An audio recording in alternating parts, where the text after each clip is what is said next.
जी कैफ 4 आज के लेक्चर का आगाज़ करते हैं। Lecture number 5। कल हमने चैप्टर 2 कंप्लीट किया था, सारे कंसेप्ट्स आपको होम असाइनमेंट दी गई थी। आज के लेक्चर में हम क्वेश्चंस जो इस पूरे चैप्टर के हैं, केस स्टडीज़ हैं, कुछ सिलेक्टेड क्वेश्चन और केस स्टडीज़ तो मैंने खुद ही क्लास में डिस्कस कर दी थी ना, जो मेरे ख्याल में अहम थी ज़्यादा और मुश्किल थी। लेकिन स्टिल आपको अगर पूरे चैप्टर में कोई भी क्वेश्चन केस स्टडी ऐसा लगे जिसे डिस्कस करना चाहिए तो आप बता सकते हैं। फिर इसके बाद एमसीक्यूज आपको होम असाइनमेंट दी गई थी, एमसीक्यूज को डिस्कस करेंगे और केस स्टडी को अटेम्प्ट करने का एक रूल बताऊंगा आपको। पहला और सबसे अहम रूल, लॉ की केस स्टडी को अटेम्प्ट कैसे करना है, ठीक है। तो पहले कल चैप्टर 2 में हमने कल चैप्टर 2 कंप्लीट किया। इसमें कोई कंसेप्ट, अगर आप क्वेश्चन को भी रहने दें, कोई कंसेप्ट ऐसा है जो आप समझते हैं कि आपका वीक है, सही तरीके से समझ नहीं आया, पूछना चाहते हो पूछ सकते हैं जी। Against offer and against offering. अच्छा, ये रूल लगता है एक्सेप्टेंस पे, सिर्फ ऑफर पे या रेवोकेशन वगैरह का रूल ये है कि जब भी कोई ऑफर या रेवोकेशन अगली पार्टी तक पहुंचती है, जैसे ही पहुंचती है वो इफेक्टिव हो जाती है। उसका ऑफर या रेवोकेशन की कम्युनिकेशन का एक ही असूल है कि जिस बंदे को सेंड किया आपने, अगर उस तक पहुंच गई तो वो ओके। एक्सेप्टेंस सेंड करने का असूल थोड़ा मुख्तलिफ है। जब हम एक्सेप्टेंस सेंड करते हैं ना किसी को, तो ये दो हिस्सों में कंप्लीट होती है। दो हिस्सों का, दो पार्ट्स का मतलब ये है कि किस पार्ट पे कौन सी पार्टी बाइंडिंग होती है। देखिए, जब एक वैलिड कॉन्ट्रैक्ट होता है ना, एक वैलिड कॉन्ट्रैक्ट, उसमें दोनों पार्टीज बाइंडिंग होती हैं अपना अपना रोल प्ले करने के लिए एक वैलिड कॉन्ट्रैक्ट पे, ठीक है। लेकिन जब एक्सेप्टेंस कम्युनिकेट की जाती है तो एक पॉइंट ऐसा होता है जिसपे एक पार्टी बाइंडिंग हुई है और दूसरा पॉइंट ऐसा होता है जिसपे दोनों पार्टी बाइंडिंग हो जाती है। यानी एक्सेप्टेंस के दो फेजेस हैं। पहले फेज में एक पार्टी बाइंड होगी, दूसरे फेज पे दोनों पार्टी बाइंडिंग होगी। जब एक्सेप्टर ने लेटर ऑफ एक्सेप्टेंस सेंड कर दिया तो सेंड करने पे एक पार्टी बाइंड हुई, ऑफरर। इसे कहते हैं एज अगेंस्ट ऑफरर। और जब ये लेटर, एक्सेप्टेंस लेटर ऑफरर तक पहुंच गया, उसके नॉलेज में आ गया, तो अब दोनों पार्टीज बाइंडिंग हो गई, ऑफरर भी ऑफरी भी। इसको कहते हैं एक्सेप्टेंस एज अगेंस्ट ऑफरी। यानी अब ऑफरी भी बाइंड हो गया, अब ये वैलिड कॉन्ट्रैक्ट बन गया। तो जो कंप्लीट वैलिड कॉन्ट्रैक्ट है ये कब बना? जब एक्सेप्टेंस लेटर ऑफरर के पास पहुंचा, ठीक है। तो सिंपल रूल, ऑफर रेवोकेशन वगैरह जो होती है ये एक ही स्टेप में कम्युनिकेट होती है, जब ये दूसरी पार्टी के पास पहुंच जाए, ऑफर वगैरह या रेवोकेशन। लेकिन जो एक्सेप्टेंस लेटर है, एक्सेप्टेंस है, ये दो फेजेस में कम्युनिकेट होती है। पहला फेज जब एक्सेप्टेंस लेटर सेंड किया जाता है, दूसरा फेज जब एक्सेप्टेंस लेटर उस पार्टी तक पहुंचता है। जब सेंड किया जाता है तो कौन सी पार्टी बाइंड हुई? ऑफरर। इसे क्या लॉ ने क्या नाम दिया? Acceptance as against offeror. यहां पे ऑफर बाइंड हुआ है, ऑफरी अभी बाइंड नहीं हुआ। ऑफरी बाइंड नहीं हुआ, इसका मतलब क्या है कि ऑफरी अगर इसको खत्म करना चाहे अपनी एक्सेप्टेंस, हाँ बिल्कुल वाइडेबल है, शाबाश शाबाश। ऑफरी अगर यहां से निकलना चाहे तो निकल सकते, लेकिन जब एक्सेप्टेंस उसके पास पहुंच गई, ऑफर के पास, फिर दोनों बाइंड हो गए। अब इनमें से कोई भी निकलना चाहे तो नहीं निकल सकता। क्लियर हो गया जी? और कोई कंसेप्ट जी? Deviated acceptance. डेविएटेड एक्सेप्टेंस, देखिए जब भी कोई ऑफर की जाती है ना, तो सम टाइम उसमें मैनर प्रेस्क्राइब कर दिया जाता है कि आपने एक्सेप्टेंस देनी है तो किस तरीकाकार से देनी है। अगर एक्सेप्टर उस तरीकाकार के मुताबिक नहीं बल्कि किसी और तरीकाकार के मुताबिक किसी और मैनर में एक्सेप्टेंस दे, तो इसे कहते हैं डेविएटेड एक्सेप्टेंस। यानी ऐसी एक्सेप्टेंस जो प्रेस्क्राइब्ड मैनर में नहीं है, किसी भी और दूसरे मैनर में है, इसे क्या कहते हैं? Deviated accept. यानी एक्सेप्टेंस दी जरूर लेकिन मैनर से डेविएट कर दिया। डेविएटेड एक्सेप्टेंस वैलिड नहीं है, वैलिड एक्सेप्टेंस नहीं है। लेकिन इसमें ऑफरर की जिम्मेदारी होती है। फिर अगर एक्सेप्टर ने प्रेस्क्राइब्ड मैनर में एक्सेप्टेंस नहीं ना दी तो वैलिड एक्सेप्टेंस नहीं है। लेकिन इसमें फिर ऑफरर की जिम्मेदारी है कि वो एक्सेप्टर को बताए कि भाईजान ये मुझे वारा नहीं खाता, आपने अगर एक्सेप्टेंस देनी है मेरे जिस मोड में मैंने कहा है उसी मोड में आप एक्सेप्टेंस दें। ठीक है, अगर ऑफरर ये नहीं बताता तो फिर लॉ क्या जूम करता है, कॉन्ट्रैक्ट हो गया है। क्योंकि प्रेस्क्राइब्ड मैनर में आपको बताया था लॉ का व्यू थोड़ा लीनिएंट है। जी ये क्लियर हो गया, इनसे पूछिए। क्लियर हो गया मुतमिन आप? जी सर, अगर जो ऑफरी है वो यहाँ से ट्रांसमिशन में एक्सेप्टेंस लेटर डाल दे और ठीक, उसी टाइम पे ऑफर भी वहाँ से रेवोकेशन कर भेज दे। हाँ शाबाश। एक ही टाइम पे ऑफरर ने ऑफर लेटर दिया, एक्सेप्टर ने 5 तारीख को एक्सेप्टेंस लेटर दे दिया।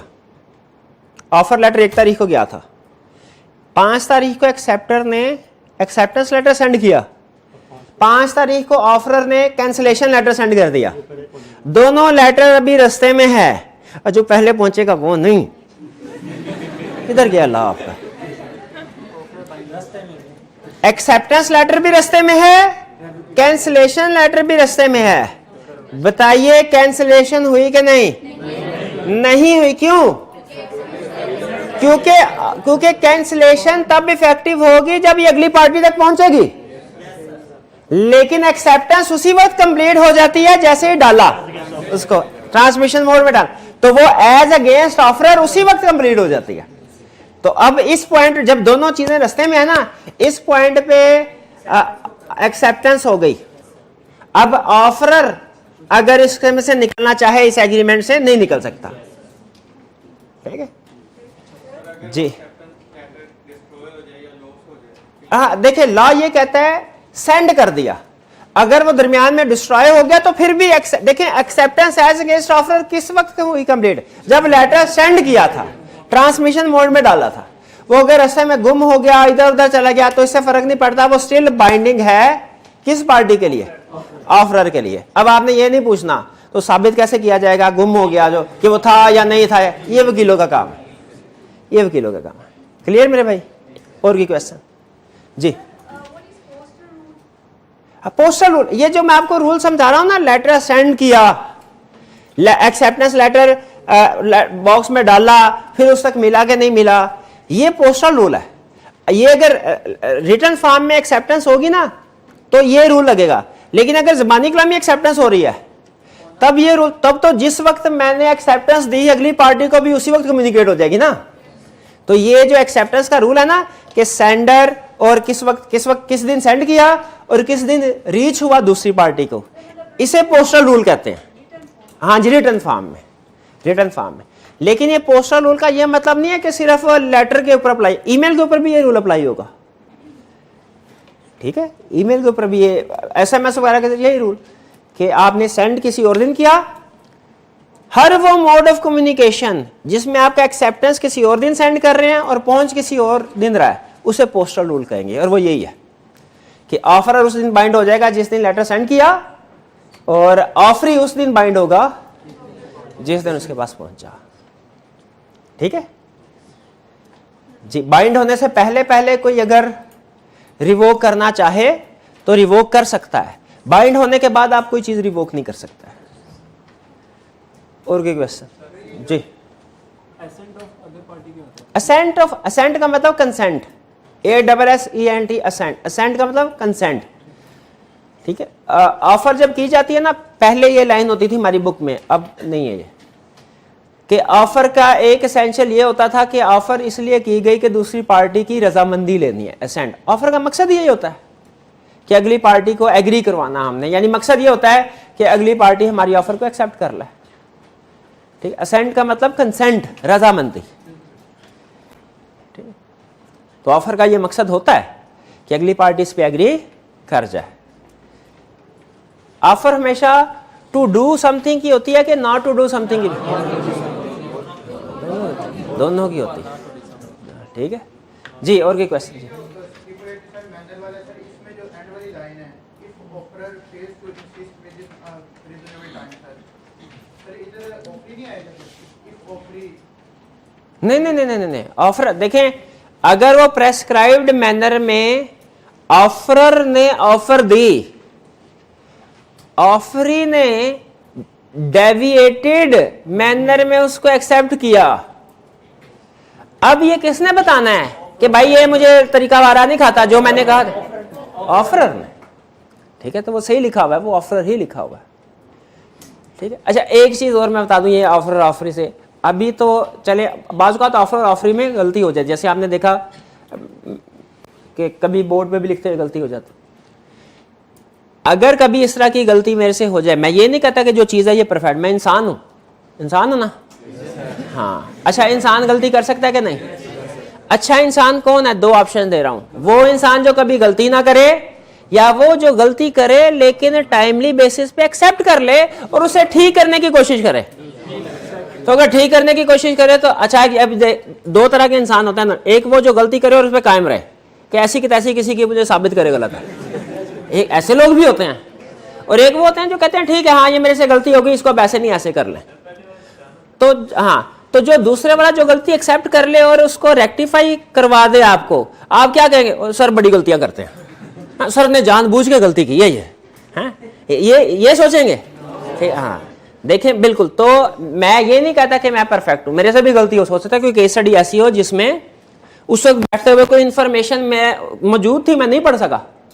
बाजुकात ऐसा करेक्ट और इनकरेक्ट में थोड़ा सा फर्क होता है, जल्दी में बाजुकात नहीं पता चलता, तो हो सकता है कहीं पे गलती हो गई। वैसे ये जो आपको मटेरियल प्रोवाइड किया जाता है, ये एक नहीं, ये कई कई दफा रिव्यू हुआ है, लेकिन फिर भी जब चेंजेस कर रहे होते हैं ना, तो उस टाइम जैसे अभी ICAP की बुक आएगी ना, तो फौरन प्रेशर आ जाता है कि सर वो जल्दी ज़रा बुक दे दे, जल्दी तैयारी करनी है, तैयारी। तो हमने फिर थोड़ा सा स्पीड बढ़ाते हैं, उसमें गलती नेचुरल है। ठीक है, तो अगर कभी टाइपिंग एरर आ जाए, कहीं पे ऑफर ऑफरी का आ जाए, ठीक है, तो मुझे जैसे ही पता चलेगा, मेरे ऊपर लाजिम है कि आपको कम्युनिकेट करूं। आपको भी अगर कोई चीज़ लगे कि गलत है तो आप मेरे साथ शेयर ज़रूर कीजिए। ठीक है, शेयर ज़रूर कीजिए, उसमें जो भी अगर कोई ऐसी चीज़ होती है मैं इंशाल्लाह आपको कम्युनिकेट कर दूंगा कि इसकी करेक्शन ये मेरी जिम्मेदारी है, और इसमें मुझे कोई शर्मिंदगी नहीं है। मैं पहले आपको मान बैठा कि भाई इंसान हूँ, गलती हो सकती है, लेकिन जो भी चीज़ आपको प्रोवाइड करूंगा to the best of my knowledge and belief वो ठीक होगी। ठीक है, लेकिन स्टिल अगर कोई एरर होता है तो मैं इंशाल्लाह टाइमली बेसिस पे आपको कम्युनिकेट करूँ। टाइमली बेसिस का मतलब आपका सेशन खत्म होने से पहले पहले। ठीक है जी, और कोई क्वेश्चन? जी सर, व्हाट्सएप के केस में अगर ओफरी एक्सेप्टेंस बेस है तो ओफरी के पास, अच्छा कल मैंने बताया था क्लास के बाद फिर तो नहीं पूछा। ठीक है, कोई नहीं, अच्छा ठीक, कोई बात नहीं, कर ले क्लियर। सर ओफरी ने एक्सेप्टेंस भेज दी है, अब उसके पास ये रीच है कि वो उसे सीन करने से पहले उसे डिलीट कर सकता है, तो अब ये ट्रांसमिशन फेज में भी आ गया। अच्छा अब देखें, अब बाज़ औक़ात ऐसे होता है, ये जो हमारा कॉन्ट्रैक्ट एक्ट है ना, ये जब आप पढ़ेंगे ना, ये 1872 का है। इसमें अगर आप ओरिजिनल एग्जांपल्स पढ़े ना, ओरिजिनल एग्जांपल कॉन्ट्रैक्ट एक्ट की, वो होती है गधे घोड़े की एग्जांपल। वो पुराने जमाने में ट्रांसपोर्टेशन इसी तरह होते थे। अब जो एग्जांपल लेकिन आपकी बुक में या वैसे एक टेस्ट करता है ना, वो लेटेस्ट एग्जांपल होती हैं कि उस वक्त हो सकता है कुछ चीज़ें याद ना हुई हो। उसी तरह कुछ चीज़ें ऐसी हैं, जब ये कॉन्टैक्ट ऐड बना, सो व्हाट्सएप नहीं होता था, फेसबुक भी नहीं होता था, वरना वो जो लॉ बनाने वाले होते हैं ना, वो इनको भी कवर कर देते। तो उन्होंने इनको कवर नहीं किया हुआ। उम्मीद है ICAP भी आपसे ये क्वेश्चन नहीं पूछेगा, क्योंकि ये फिर जजमेंट पे डिपेंड कर, जिस चीज़ को लॉ कवर ना कर रहा हो उस पर फिर जजमेंट होती है जज की कि वो क्या डिसीजन करता है। तो व्हाट्सएप को अब मैं जो आगे से आगे बता रहा हूँ ना, वो जजमेंट की बेस पे है। क्वेश्चन इनका ये है कि सर आपने कहा कि जब transmission out of reach of acceptor होगी फिर कम्युनिकेट किया जाएगा, लेकिन अगर हम व्हाट्सएप पे मैसेज सेंड करते हैं तो वो कुछ टाइम के लिए विद इन रीच होता है। ठीक है, विद इन रीच होता है। अगर तो वो टाइम खत्म होने से पहले पहले आपने इसको डिलीट कर दिया तो वो इसका मतलब है कम्युनिकेट नहीं हुआ। ठीक है, अगर वो टाइम गुजर गया, अब आप उसको वापस डिलीट नहीं कर सकते, तो अब इसका मतलब है ये एज अगेंस्ट ऑफरर हो गया। यानी इस केस में हम वो टाइम नहीं लेंगे जब मैसेज सेंड किया है, वो टाइम लेंगे जब वो एबिलिटी टू डिलीट खत्म होते हैं। ठीक है, और इसमें भी फिर बाद में देखा जाएगा उसने सीन कर लिया था कि नहीं कर लिया था। जी वो बस कर दें, छोड़ दें इसको, आगे चलें। जी क्लियर हो गया मेरे भाई। अच्छा मुझे जरा एक्सेप्टेंस के एसेंशियल्स तो बता दीजिए। हाँ हाँ हाँ आप ही से पूछ रहा मेरे भाई। ये हाल है, बेसिक चीज आती नहीं है और बाल की खाल होता है, घुस जाना है व्हाट्सएप के अंदर है। पहले एडवांस क्वेश्चन जरूर पूछे, लेकिन कम से कम पहले बेसिक तो नहीं। क्वेश्चन अच्छा था आपका जी। और क्या क्वेश्चन?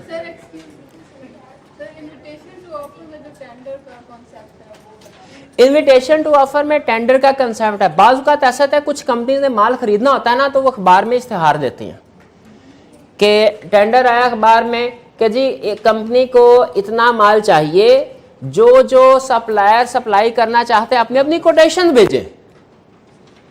इस केस में ऑफर क्या है? क्या जो कंपनी ने टेंडर इशू किया ये ऑफर है, या जो सप्लायर ने अपनी अपनी कोटेशन भेजी ये ऑफर है? ये है लीगल डिसीजन जो हमने करना है। तो वो लॉ ये कहता है कि जो कोटेशंस भेजी गई है ना आपको, वो ऑफर है। कंपनी के ऊपर लाजमी नहीं है कि हर कोटेशन को एक्सेप्ट करे, वो तो उनकी ऑफर है। कंपनी जिस कोटेशन को चाहे एक्सेप्ट करे, जिसको चाहे ना करे। अच्छा अगर जो सप्लायर ने भेजी वो ऑफर है, तो जो अखबार में टेंडर नोटिस आया था ये क्या चीज थी? ये इन्विटेशन टू ऑफर थी। ठीक है, तो हमने कहा इन्विटेशन टू ऑफर में और ऑफर में फर्क है। ठीक है, बाज़ औक़ात कुछ सप्लायर होते हैं, हम लॉ नहीं पढ़ा होता, वो कहते हैं नहीं आपने अखबार में इश्तिहार दिया था, हमने कोटेशन भेजी, आपने हमारे से बजाय दूसरी कंपनी के साथ कॉन्टैक्ट कर लिया। तो भाई कंपनी कर सकती है। क्लियर हो गया जी? और कोई क्वेश्चन? कोई क्वेश्चन नहीं है? चलिए फिर चलते हैं क्वेश्चन। अच्छा अब ये आपकी ऑप्शन पे है। मैंने अपनी तरफ से जो जरूरी क्वेश्चन थे, केस स्टडीज थे, एमसीक्यूज थे, अपनी तरफ से करवा दिए। एक एवरेज स्टूडेंट को अपने एक्सपीरियंस को सामने रखते हैं, लेकिन फिर भी बाज़ औक़ात ऐसा होता है कि कोई क्वेश्चन स्टूडेंट को लगता है कि मुश्किल है, करवाना चाहिए। ठीक है, तो अगर कोई भी ऐसा क्वेश्चन है, मैं तरतीब से चलता हूँ। लर्निंग ऑब्जेक्टिव 1 में कोई भी ऐसा क्वेश्चन है जो आप चाहते हैं कि डिस्कस कर लें हम, तो बता दें। कोई भी स्टूडेंट, अगर एक स्टूडेंट एक नहीं 3 कर लेते हैं, 3 स्टूडेंट ने भी कोई क्वेश्चन कह दिया ना सर डिस्कस करवा दे पूरी क्लास में, तो मैं करवा दूंगा। 1 में कोई प्रॉब्लम नहीं। लर्निंग अच्छा लर्निंग ऑब्जेक्टिव 1 मैंने कहा है, क्वेश्चन 1 नहीं कहा। लर्निंग ऑब्जेक्ट यानी क्वेश्चन 1 से क्वेश्चन 6 तक कोई प्रॉब्लम नहीं। लर्निंग ऑब्जेक्टिव 2 यानी क्वेश्चन 7 से 9 तक सोच लें, फिर सोच लें। नहीं, चलिए लर्निंग ऑब्जेक्टिव 3 क्वेश्चन 10 से 11 तक। ऐसे ना करें, ये इसमें भी कोई प्रॉब्लम नहीं है। हाँ वो आवाज आ रही है यहां से। जी जी जी जी, शाबाश शाबाश। 10 का बी पार्ट, 10 का बी पार्ट 3 नहीं, कोई बात नहीं। 10 का B part. Mohsin says to Noor that he is willing to sell his motorcycle to him for ₹20,000। बताना क्या है? Is a valid contract created on the basis of following offers। Mohsin ने नूर से कहा कि वो अपनी मोटरसाइकिल 20,000 में उसे बेचने को तैयार। तो ये क्या है? ये तो ऑफर है। कॉन्ट्रैक्ट कब बनेगा? एक्सेप्टेंस हो जाएगी। ये ऑफर वैलिड है, ऑफर वैलिड है। अगर नूर इसको एक्सेप्ट कर ले तो उसकी बेस पे वैलिड कॉन्ट्रैक्ट हो जाएगा। ठीक है। अच्छा आप मुझे ये बताइए, मोटरसाइकिल है 20,000 की, मोटरसाइकिल है और उसने बेची 2,000 की, और उसे कहता है 2,000 की खरीद लो। क्या अब ये वैलिड ऑफर है और इसकी बेस पे अगर एक्सेप्ट कर, समझे? वैलिड क्यों नहीं है? 20,000 की चीज 2,000 में बेचने का एग्रीमेंट कॉन्ट्रैक्ट वैलिड है कि नहीं? लॉ कहता है वैलिड है, वैलिड है। लेकिन 20,000 की चीज फ्री में देने का एग्रीमेंट ये वैलिड नहीं है। लॉ कहता है एग्रीमेंट विद, अब मैं लीगल टर्म बोल रहा हूं, अगर समझ आ जाए तो अच्छी बात, ना समझ आए परेशान नहीं होना, आगे चल के पढ़ेंगे। लॉ कहता है agreement with inadequate consideration is valid। But agreement without consideration is void. ठीक है, हाँ जी। अगर मैं कॉलेज के साथ एग्रीमेंट करूं ना कि मैं अगला सेशन फ्री में पढ़ाऊंगा और बाद में मैं मुकर जाऊं, तो कॉलेज मेरे खिलाफ एक्शन नहीं ले सकता। क्यों नहीं ले सकता? Agreement without consideration is void. लेकिन अगर मैं एग्रीमेंट करूं कि अगला सेशन 10 रुपए में पढ़ाऊंगा, ये एग्रीमेंट वैलिड है। लॉ ये नहीं कहेगा कि भाई इसमें तो फॉर एग्जांपल आपको अगला पूरा सेशन पढ़ाने के लिए 5 लाख रुपए लेने चाहिए थे, मार्केट रेट 5 लाख है, आप ये 10 रुपए ले, ये सही नहीं एग्रीमेंट। लॉ ये नहीं कहेगा। लॉ कहेगा कंसीडरेशन चाहे थोड़ी है, कम है, कंसीडरेशन होना जरूरी है, उसका एडिक्वेट होना जरूरी नहीं है। एडिक्वेट और रीजनेबल एक ही है, बिल्कुल। ठीक है, जैसे समटाइम कहते हैं मार्केट रेट, वो भी इसी का नाम है जी। 3 क्लियर? और तो कोई प्रॉब्लम नहीं? चलिए, लर्निंग ऑब्जेक्टिव 4 12 से 19। जी जी जी जी। क्या कंसीडरेशन कोई एक्सपीरियंशियल वैल्यू नहीं हो सकती? वो कंसीडरेशन का चैप्टर आएगा आगे, उधर स्टडी करेंगे, आगे आएगा एक चैप्टर, उसमें डिटेल में स्टडी करेंगे कंसीडरेशन के बारे में। ठीक है, अगर अभी आपने जो रूल में समझाया ये भी पढ़ लिया ना, तो समझ ले बेस डेवलप होगी उस चैप्टर की। मकसद यही होता है कि अगले चैप्टर तक पहुंचते पहले थोड़ी थोड़ी बेसिस डेवलप हो जाए ना, तो हाँ बुनियाद बन जाए तो बिल्डिंग खड़ी करना आसान है। जी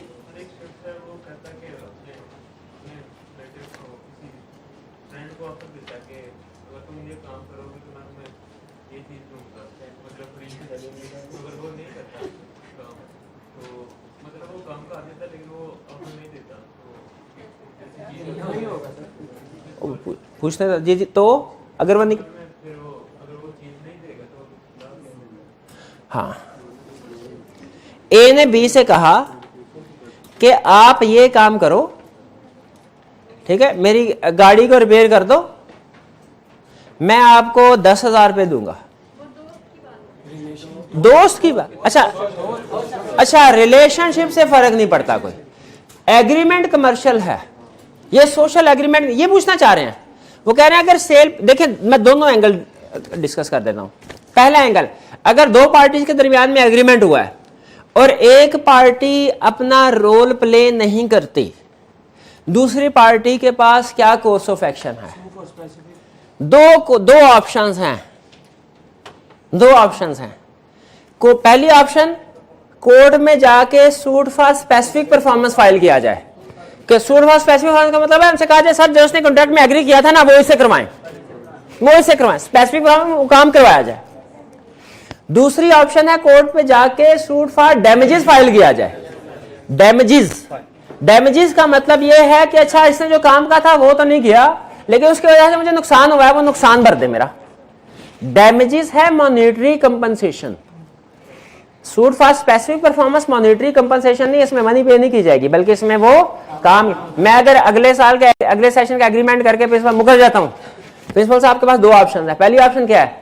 suit for specific performance. Specific performance का मतलब क्या है? कोर्ट मुझे ऑर्डर करेगी आप जाके पढ़ाएं। और सूट फॉर डैमेजेस का मतलब क्या है? कोर्ट की इच्छा नहीं पढ़ाना ना पढ़ाएं, लेकिन प्रिंसिपल साहब को जो नुकसान हुआ है ना, वो पैसे अदा कर दें। अब दोनों में से एक ऑप्शन सेलेक्ट करनी है, दोनों नहीं करनी है मेरे, लेकिन हम सॉल्यूशन में दोनों ऑप्शंस लिखेंगे कि पार्टी के पास दोनों ऑप्शंस हैं, ये सेलेक्ट कर ले या ये कर ले। हमने सॉल्यूशन में दोनों ऑप्शंस लिखनी है, प्रैक्टिकली किसी एक को सेलेक्ट करके केस फाइल किया जाता है। ठीक है, एक तो ये।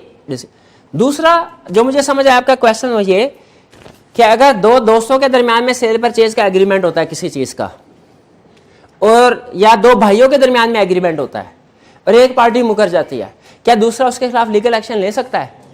देखिए आप खुद बताइए, ये नेचर ऑफ एग्रीमेंट को सामने रखिए, आपकी कॉमन सेंस जजमेंट क्या कहती है? क्या ये सोशल एग्रीमेंट है कि कमर्शियल? Commercial agreement.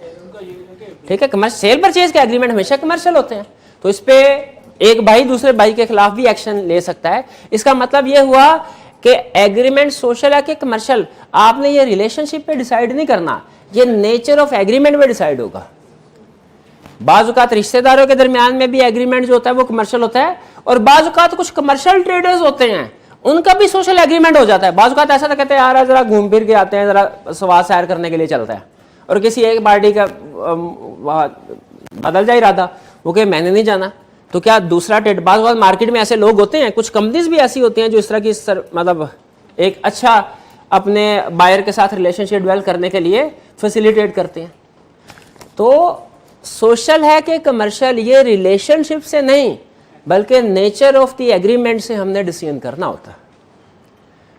ठीक है जी, और कोई क्वेश्चन?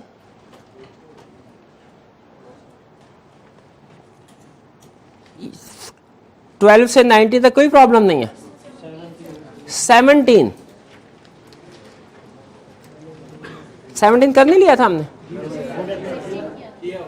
चले मैं करवा देता, कोई रिवीजन नहीं हो जाएगी, no problem. Zayn offered Daud his car for ₹3 million on 15 January. Zayn died on 18 January. Was a valid contract created between parties in following case? Daud accepted Zayn's offer on 20 January when he became aware of his death. अब देखिए, जैन ने offer किया, offeror की death हो गई। हमने बड़ा offeror की डेथ हो जाए एक्सेप्टेंस से पहले पहले तो ऑफर लैप्स हो जाती है, यही पढ़ा? ऑफरर की डेथ हो जाए एक्सेप्टेंस से पहले पहले तो ऑफर खत्म। पहले वाले केस में वो कह रहा है कि जब उसे पता चला दाऊद को तो उसने एक्सेप्ट किया, जब डेथ का पता चल गया। इसका मतलब है जब एट टाइम ऑफ डेथ उसने ऑफर एक्सेप्ट नहीं की थी। अगर ऑफर एक्सेप्ट नहीं की थी तो इसका मतलब है जैसे ही डेथ हुई वो लैप्स हो गई, ऑफर लैप्स हो गई थी। ठीक है, अब B Daud accepted Zain's offer on 20 January in ignorance of the fact of Zain's death. अब डेथ हुई बिफोर, लेकिन उसे पता नहीं था ना, ठीक है, उसे कम्युनिकेट नहीं हुआ। तो अब इसका मतलब है अब उसने जो एक्सेप्टेंस की दी तो क्या उस वक्त ऑफर लैप्स हुई थी? इसका मतलब है जब ऑफर की डेथ होगी और ऑफरी को पता चल जाएगा तब ऑफर लैप्स होगी। ऑफर की डेथ होगी, ऑफरी को पता चलेगा तब डेथ होगी। सॉरी, मैं ध्यान थोड़ा सा कभी कभी इधर उधर निकल जाता हूं। ऑफर की डेथ होगी और ऑफरी को पता चलेगा तो ऑफर लैप्स होगी। ठीक है, मैं ये देखना चाह रहा था ये कंसेप्ट इधर लिखा हुआ है कि नहीं, नहीं लिखा तो मैं ऐड कर लूं। चलिए, लिखा हुआ है offer lapse when offeree knows about death और इंसैनिटी। जी, question number 15। Maria applied for shares of a company in June, but allotment was made in November. Maria refused to accept the shares. Time, अच्छा, contract का stipulated या reasonable time में पूरा होना जरूरी है। ऑफर का स्टेटेड रीजनेबल टाइम में एक्सेप्ट होना जरूरी है। इसमें स्टेटेड टाइम तो कोई नहीं है कि एग्री क्या हुआ था कब तक शेयर करना है। रीजनेबल टाइम, और रीजनेबल टाइम क्या, ये केस टू केस वेरी करता है। उसने अप्लाई किया जून को और शेयर्स मिले नवंबर को, शेयर्स मिले नवंबर को। ठीक है, आपने कॉलेज में एडमिशन के लिए अप्लाई किया सेशन शुरू होने से हफ्ता पहले, और आपको सेशन शुरू होने के 1-2 दिन के बाद उन्होंने कहा जी एडमिशन कंफर्म। 1-2 दिन फर्क है, रीजनेबल। लेकिन अगर आपको अगले सेशन के स्टार्ट में कंफर्म किया जाए, क्या ये रीजनेबल टाइम है? नहीं है। आप कहेंगे मैं तो पढ़ भी चुका, पेपर भी बड़ा अच्छा हो गया, बस अब रहने दें। तो यहां पे भी देखा जाएगा रीजनेबल टाइम क्या है। अब शेयर्स को सेल परचेज ट्रांसफर करते हुए रीजनेबल टाइम क्या होना चाहिए मुझे खुद नहीं पता, लेकिन नॉर्मली कंपनी लॉ में ये लिखा हुआ है कि ये तकरीबन कोई 2-2.5 महीने के अंदर हो जाया करता है। लेकिन बहरहाल हो सकता है कोई ऐसा केस आ जाए जिसके बारे में हमें ना पता हो, तो मुझे इसमें नहीं पता था, बिल्कुल नहीं पता था। तो इस तरह के क्वेश्चन में मैं लिखूंगा अगर ये विद इन रीजनेबल, दोनों सिचुएशन कवर करूंगा। अगर विद इन रीजनेबल पीरियड ये ट्रांसफर हो गया, ये रीजनेबल पीरियड था, तो ये वैलिड है, वरना ये वॉइड है। ठीक है, तो इसमें दोनों ऑप्शन डिस्कस करनी चाहिए। उसने शायद एक ही की है कि ये रीजनेबल टाइम नहीं है। ठीक है, लेकिन इस तरह के केस में उसे बताना चाहिए था, क्योंकि ये केस टू केस वेरी करता है, तो उसे केस के लिहाज से बताना चाहिए था।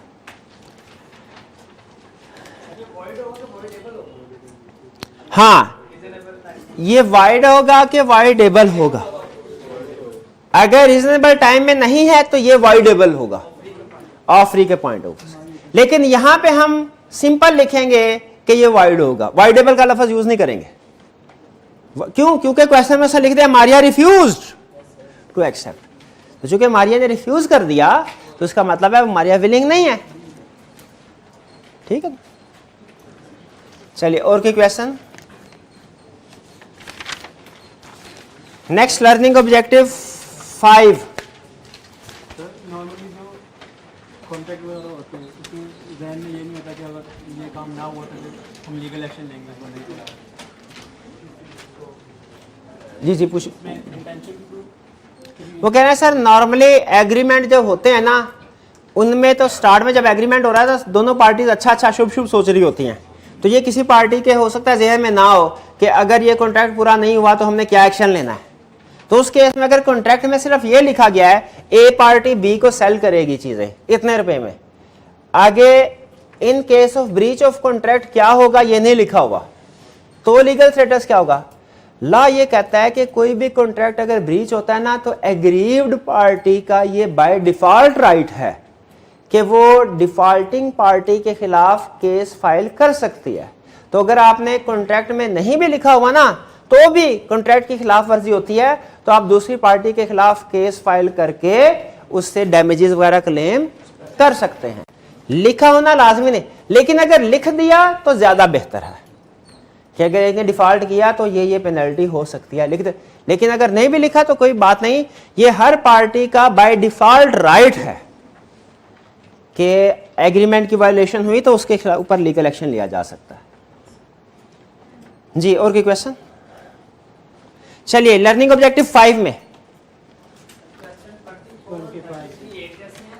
24 और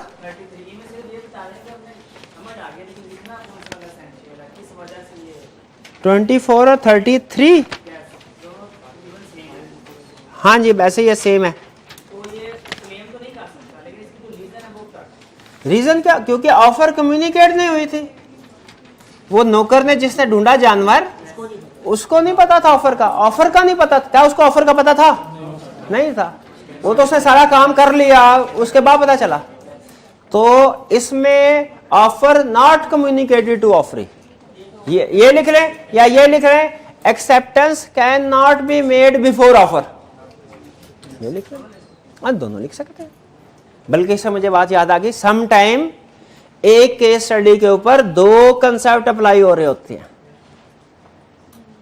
एक केस स्टडी के ऊपर दो कंसेप्ट अप्लाई हो रहे होते हैं।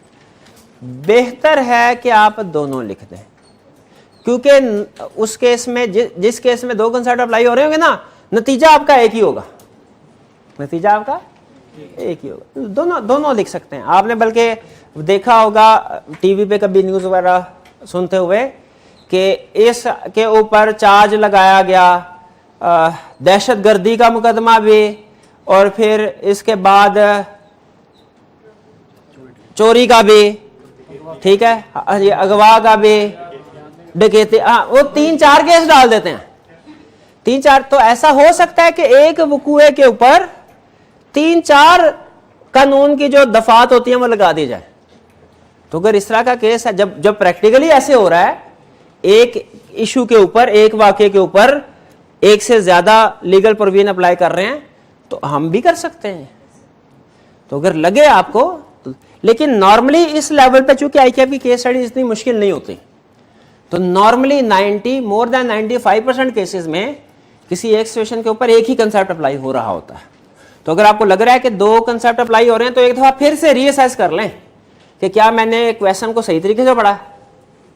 ठीक है, एक दफा फिर से दोबारा से पढ़ ले अगर आपको लगे कि दो सिचुएशन अप्लाई हो रही है, क्योंकि नॉर्मली एक ही सिचुएशन अप्लाई हो रही होती है। ठीक है, लेकिन फिर भी दोबारा पढ़ने के बाद भी आपको लगे दोनों अप्लाई हो रही है तो दोनों लिख दे। और की क्वेश्चन?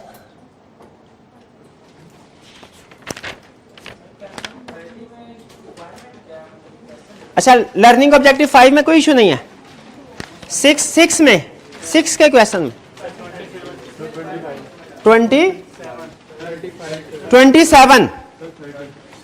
नहीं, एक एक करके 27। Adeel offers by letter to sell a van to Kashif for ₹100,000। Letter reaches Kashif on 8 March. Offer कब कम्युनिकेट हुई? 8 मार्च को। Kashif accepts by letter send by post on 9 March. Acceptance कब कम्युनिकेट हुई एज अगेंस्ट ऑफर? 9 मार्च।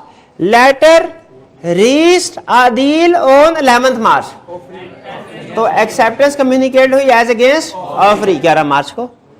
ठीक है, when is communication of acceptance is completed, 2 हिस्सों में बताएंगे। As against Adeel, as against Adeel हुई है 9 मार्च को, और एज अगेंस्ट काशिफ हुई है 11 मार्च को। क्लियर? और कोई क्वेश्चन? 30 हाँ, रिक्वायरमेंट इसकी शायद नहीं लिखी। हाँ, रिक्वायरमेंट में लिखे is a valid contract created. Question 30 में रिक्वायरमेंट लिखना भूल गया मैं। असल में आपको बताया था ना, आईकैप की बुक में उसने सिर्फ एग्जांपल्स की शक्ल में केस स्टडी डिस्कस की हुई है, हमने उसे क्वेश्चन आंसर की फॉर्म में कन्वर्ट किया है। तो हर क्वेश्चन एग्जाम्पल के साथ रिक्वायरमेंट नहीं होती, एग्जाम्पल के साथ रिक्वायरमेंट, लेकिन हर क्वेश्चन के साथ रिक्वायरमेंट होना जरूरी है। तो जब एग्जाम्पल को क्वेश्चन में कन्वर्ट करते हैं ना, तो उसमें रिक्वायरमेंट किसी एक आधे में मैं लिखना भूल गया। ठीक है, तो ये है is a valid contract created. अच्छा, जरा मुझे बताइए, लर्निंग के पॉइंट ऑफ व्यू से एग्जाम्पल ज्यादा बेहतर है कि क्वेश्चन? हाँ, क्योंकि एग्जाम्पल में आप सोचते नहीं है, सिर्फ सुनते हैं और एंजॉय करते हैं, हाँ अच्छा केस था। लेकिन जब क्वेश्चन की शक्ल में दे तो आप थोड़ा सोचते हैं, कोई ना कोई 2-3 कंसेप्ट चाहे गलत ही क्यों ना ज़हन में आ रहे हो, लेकिन कम से कम गलत कंसेप्ट ही सही रिवाइज तो हो जाते हैं वो। ठीक है, तो इसीलिए क्वेश्चन की शक्ल में प्रैक्टिस करना लर्निंग के लिए ये ज्यादा बेहतर है। अच्छा, अब ये मैं डिस्कस कर देता हूं। Talal offered by letter on October 1 to sell goods to Bilal in Multan. Bilal received the offer on 11 October. 11 October को ऑफर कम्युनिकेट हो गई। गेव हिज एक्सेप्टेंस, और अपनी एक्सेप्टेंस भी दे दी, 11 को ही दे दी होगी शायद। On 18 October Talal wrote a letter revoking his offer. 18 October में तलाल ने कहा कि मेरी ऑफर खत्म। Letter was received by Bilal on 20 October. Letter Bilal को 20 अक्टूबर को मिला। Is a valid contract created? Yes, बिल्कुल वैलिड कॉन्ट्रैक्ट जो 11 को ही हो गया था, 11 को ही हो गया था। ठीक है, जब उसने एक्सेप्टेंस लेटर सेंड कर दिया था। जो आंसर लिखा है वो समझ नहीं आया। जो मैंने बोला समझ आ गया तो बस ठीक है, आंसर पीछे यही लिखा होगा। आंसर में क्या लिखा है?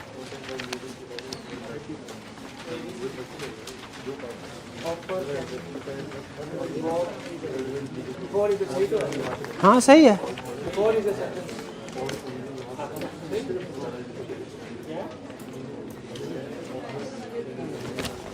चलिए और कोई क्वेश्चन? 35 कल क्लास में आए थे।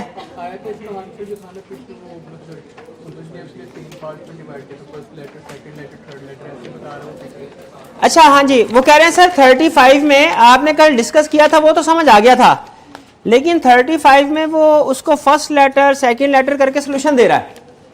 तो ये सोल्यूशन जो है ये कुछ समझ नहीं आ रहा कि फर्स्ट सेकंड थर्ड कैसे, ऐसे ही है। अभी मैंने आपको बताया केस स्टडी को प्रेजेंट कैसे करना है, इसको छोड़ दें। केस समझ आया कि नहीं? जिस डिसीजन पे पहुंचे उससे आप एग्री करते हैं कि नहीं करते? सही से बताएं, एग्री करते हैं, वो समझ आ गया। अब इसको इस तरीकाकार से क्यों लिखा गया इसको भी छोड़ दें। ये मैं आहिस्ता आहिस्ता समझाना है, ठीक है। प्रेजेंट करना जो है ना, प्रेजेंटेशन, ये 1-2 दिन में नहीं आती, ठीक है। ये आहिस्ता आहिस्ता डेवलप। अब देखिए, आज तो मैंने आपको पहला असूल सिखाना है, first and most important rule of attempting case study. Rule आज सिखाना है, तो आप कैसे सीख सकते हैं जब मैंने एक चीज अभी सिखाई नहीं है। और ये भी अभी पहला रूल है, अभी तो आहिस्ता आहिस्ता आगे चलते जाएंगे, रूल ऐड होते जाएंगे। तो मैंने आपको बताया महीने से पहले अगर किसी को केस स्टडी सॉल्व करनी आ जाए बहुत अच्छी बात है, लेकिन एवरेज स्टूडेंट को तकरीबन 1 महीना लगता है केस स्टडी प्रेजेंट कैसे करनी है ये सीखने में। समझ आ जाती है, समझ तो आपको दूसरे तीसरे दिन ही आ गई होगी केस स्टडी की, केस में क्या करना है, कंसेप्ट सीखा, फैक्ट साइड डिसीजन हो जाता है, ठीक है। लेकिन उसको रिटन फॉर्म में अटेम्प्ट कैसे करना है ये टाइम लेगा, इस पर जल्दी ना करें, ठीक है, आहिस्ता आहिस्ता से। और कोई क्वेश्चन?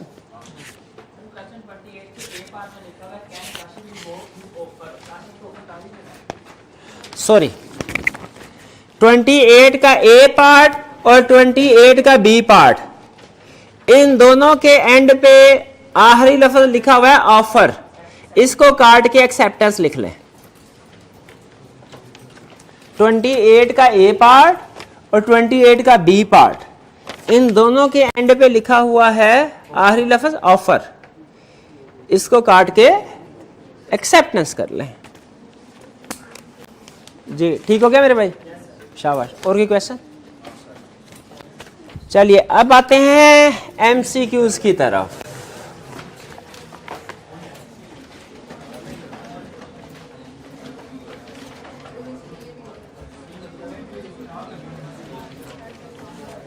अच्छा देखें, एक चीज मैं आपको बता दूं,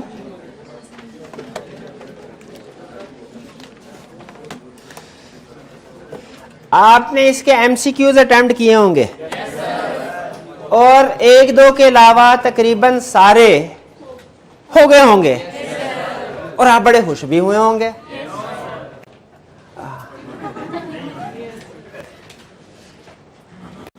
एमसीक्यूज आई कैप के कोई और बनाता है, एग्जाम में जो एमसीक्यूज आते हैं वो कोई और बनाता है, ठीक है, वो कोई और बनाता है।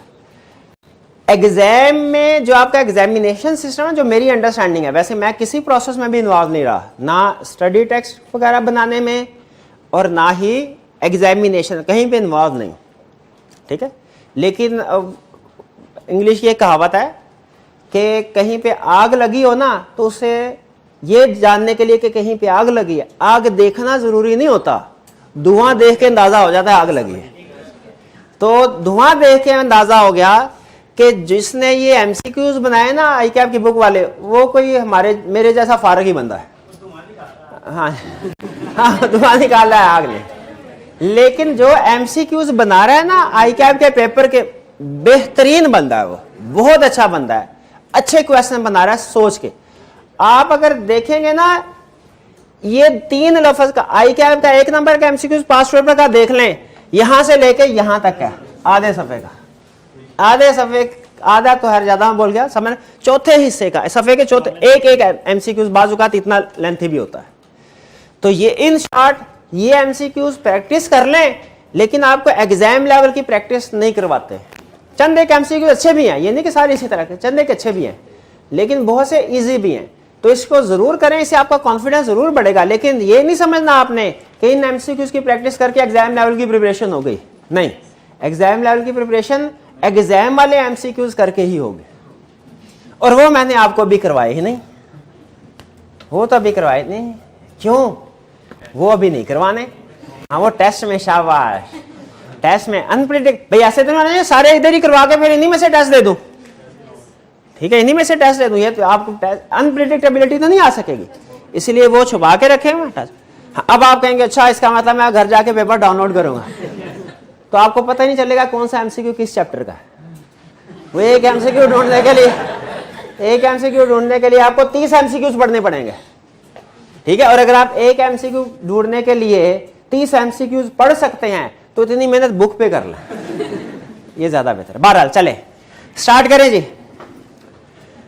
पहला question, lawful offer is promise, नहीं प्रॉमिस होता है एक्सेप्टेड, ये एक्सेप्टेड तो नहीं है। लीगल रिलेशन, नहीं ये लीगल रिलेशनशिप तो नहीं। प्रपोजल, हाँ बताया था आपको, ऑफर और प्रपोजल एक ही चीज, शाबाश।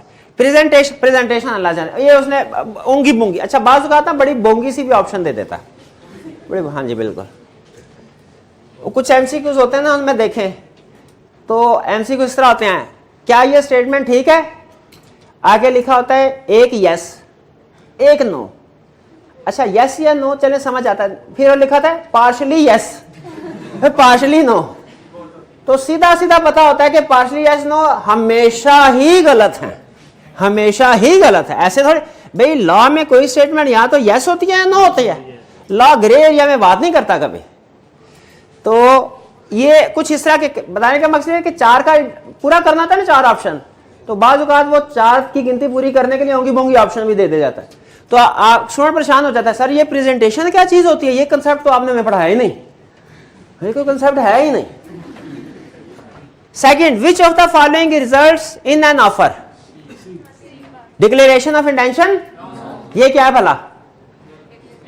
ऑफर, ये ऑफर नहीं है, ये ऑफर नहीं है, ये ऑफर नहीं है, तो क्या है ये? हाँ जी, invitation to offer, invitation to offer ये भी नहीं है। Advertisement offering reward to anyone, ये ऑफर है। और कौन सी ऑफर है भला? General offer. Offer made in a joke, हाँ जी हाँ जी, इसमें इंटेंशन ही नहीं है कोई। Third, a letter of acceptance for a lawful and legal matter sufficiently stamped and duly addressed is put into course of transmission. There is acceptance जो है भेज दिया, क्या वैलिड कॉन्ट्रैक्ट है? नो कॉन्ट्रैक्ट एट ऑल है। फिर क्या है? Contract voidable at option of acceptor, a option. Voidable का मैंने समझाया आपको, वाइडेबल ये बार बार यूज होना है। कॉन्ट्रैक्ट 3 अल्फाज बार बार यूज होंगे, वैलिड, वाइड और वाइडेबल, तीनों का मतलब पता होना चाहिए। वैलिड वो जो हर लिहाज से वैलिड है, हर पार्टी के लिए वैलिड है। वाइड वो जो किसी भी पार्टी के लिए वैलिड नहीं। और वाइडेबल जी हाँ, एक पार्टी के पास ऑप्शन है कि इसको कैंसिल करना चाहे कर सकते हैं। जी जी, नो कॉन्ट्रैक्ट है, नो कॉन्ट्रैक्ट एट ऑल का मतलब है कि कोई कॉन्ट्रैक्ट है नहीं, यानी किसी भी पार्टी की कोई जिम्मेदारी नहीं। ए लेटर ऑफ एक्सेप्टेंस वो कहता है कि लॉफुल मैटर था, क्योंकि इलीगल पे हमने पढ़ा हुआ कि एग्रीमेंट नहीं होते, वो इन्फोर्सेबल बाय लॉ नहीं होती इलीगल, इसलिए उसने ये लाइन लिखी है कि लॉफुल मैटर है। सफिशिएंटली स्टैम्प, स्टैम्प का मतलब है कि स्टैम्प वगैरह लगा दी उसने। कुछ कॉन्ट्रैक्ट्स में स्टैंपिंग रिक्वायर्ड होती है, कुछ में नहीं रिक्वायर्ड होती, तो शायद वो कोई ऐसा कॉन्ट्रैक्ट था जिसमें स्टैम्प की रिक्वायर्ड, उसमें वो भी पूरी ड्यूली एड्रेस भी ठीक डाला। इज पुट इनटू ट्रांसमिशन हो, यानी वो कहना ये चाह रहा है कि बिल्कुल सही सारी रिक्वायरमेंट पूरी करके सही लेटर भेजा मैंने, तो ठीक है। 4, an offer is not different from, तो बहुत advertisement, price list, display of the goods. अच्छा ये सारी, हाँ आप आपने क्वेश्चन पूछा था, बताइए ये क्या चीज है, ए बी और डी? इन्विटेशन टू ऑफर, शाबाश। ये इन्विटेशन, ऑफर क्या है? प्रपोजल फॉर डूइंग और नॉट डूइंग समथिंग। आगे चलते हैं।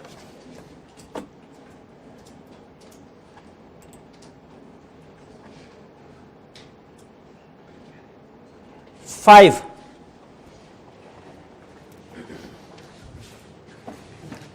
ए makes an offer to B on 10 तारीख by a letter which reach B on 12। Offer कब कम्युनिकेट हुई? 12 को। B post letter of acceptance on 14, तो एक्सेप्टेंस एज अगेंस्ट ए कब हुई? 14 तारीख को। विच रीचेज ए ऑन 16, तो एज अगेंस्ट बी भी कब हो गई? 16। Communication of acceptance is completed as against A on 14, जब लेटर ऑफ एक्सेप्टेंस उसने सेंड किया। 14 बी ऑप्शन करेक्ट। कोई issue? 6, offer is simply an expression of willingness to do or not to do something, intention to create legal relationship, intention to get assent of other party for offered act। हाँ ये पहले line हमारे syllabus में ये भी होती थी, अब नहीं है। ये भाई ने शायद इसी वजह से पूछा था स्टार्ट में, assent का मतलब क्या है? assent का मतलब है रजामंदी, कंसेंट। बिल्कुल, लॉ में कंसेंट ज्यादा वर्ड यूज होता है assent की जगह पे। 7, an offer can not be made by words of mouth, हो सकता है एक्सप्रेस, हाँ तो ये सिलेक्ट नहीं करना हमने, नॉट वाली ऑप्शन सिलेक्ट करनी। By the conduct of party, हो सकता है ये भी इम्प्लॉयड है। बाय सर्कमस्टेंसेस, हाँ ये भी employed. To the offeror himself, ये नहीं हो सकता, कम से कम 2 पार्टीज होनी चाहिए। शाबाश। 8, An offer is said to be revoked by non-fulfillment of conditions precedent to acceptance. Acceptance is not in prescribed mode. अच्छा ये तो चले हो गया, लेकिन बाकी ऑप्शन भी डिस्कस करना जरूरी है, समझना कि वो क्यों गलत है. Acceptance is not given in prescribed mode, but offerer does not reject. तो ये वही डेविएटेड एक्सेप्टेंस, लेकिन उससे इतराज नहीं किया, ला क्या ज्यूम करेगा, ओके हो गया ऑफर. ठीक है, तो इसका मतलब है इसमें ऑफर रिवोक नहीं हुई. पर acceptance is not given with in reasonable period of time, but offeror accepts it. हालांकि रीजनेबल पीरियड ना होना तो ऑफर खत्म हो जाती है, लेकिन उसने एक्सेप्ट कर ली, तो इसका मतलब कॉन्ट्रैक्ट हो गया, ऑफर रिवोक. तो फिर करेक्ट ऑप्शन, करेक्ट ऑप्शन का मतलब इसमें ऑफर रिवोक हो गई है. 9 एक्सेप्ट, जी जी. अच्छा, by circumstances, by circumstances conduct ही होता है. उन्होंने पूछा 7 के सी में बाय सर्कमस्टेंसेस से क्या मतलब, ये आगे एग्जांपल आएंगी. अभी ये भी बाय कंडक्ट एम्प्लॉयड ही होता है.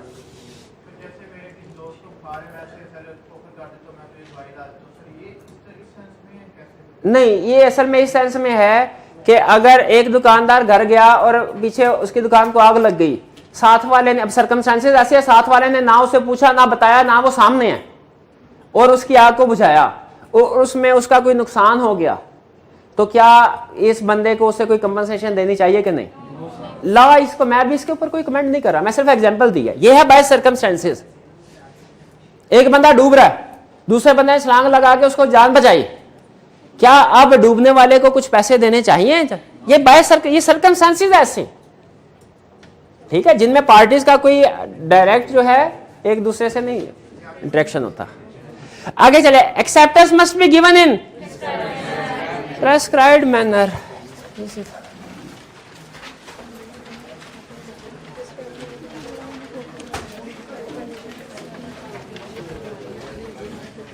Which of the following statement is true?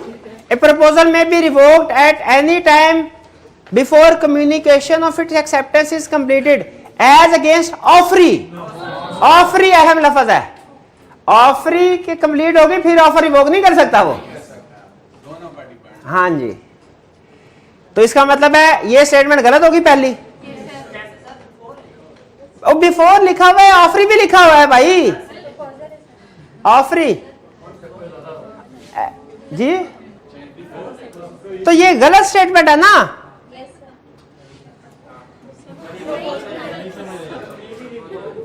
भाई एक मिनट है, कह रहा है प्रपोजल ऑफर रिवोक की जा सकती है कब? जब acceptance is completed as against offeree. Offeree के अगेंस्ट एक्सेप्टेंस हो गई ऑफरी, इसका मतलब है जब एक्सेप्टेंस एज अगेंस्ट ऑफरी हुई ना, तो एज अगेंस्ट ऑफरर हो चुकी थी. पहले एज अगेंस्ट ऑफरर होती है, फिर एज अगेंस्ट ऑफरी होती है. तो जब एज अगेंस्ट ऑफ, तो वो अपने ऑफर को रिवोक कर सकता है. अब तो कॉन्ट्रैक्ट हो गया, अब तो दोनों पार्टी बाइंडिंग हो गई.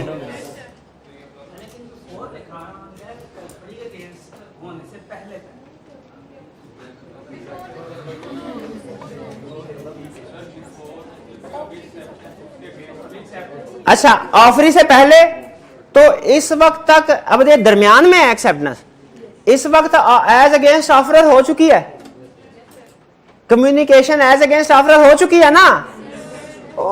उसने लिखा है ऑफरी, तो इसका मतलब है अभी एज अगेंस्ट ऑफरी एक्सेप्टेंस नहीं हुई, लेकिन एज अगेंस्ट ऑफरर हो चुकी है. तो अगर कम्युनिकेशन एज अगेंस्ट ऑफरर हो चुकी हो, क्या उसको रिवोक कर सकता है ऑफरर?